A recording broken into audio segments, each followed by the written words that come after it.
Hello guys, welcome back for another video of Service Reset My Car. Today I'm going to show you how you can reset the BMW E46.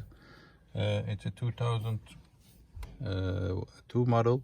I'm going to show you how you can reset the inspection oil, the oil indicator on the dashboard that keeps flashing on. I'm going to do it twice so you don't have to rewind the video to watch it again. You can keep watching the video, and at the end I'm going to show it twice. The second time it will be much more faster than the first time. Before we start, our YouTube channel Service Reset My Car.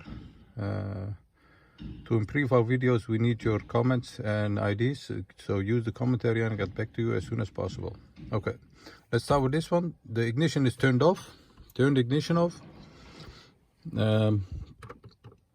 Press this button, keep pressing that, turn the ignition on to the first position where the airbag indicator flashes and where the reset indicator comes up. The reset indicator comes up. When this comes up, let go, press it again where it starts flashing. Let go and press it again.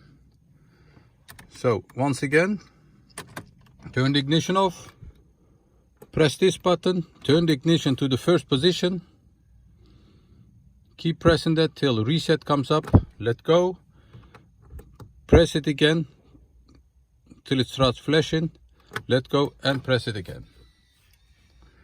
And that's how you can reset the inspection indicator. And as you can see, it is now due to 25,000 kilometers for the next service. Thanks for your time. I hope this helped you, and any questions, use the comment area, and hope to see you next time with another video. Bye bye.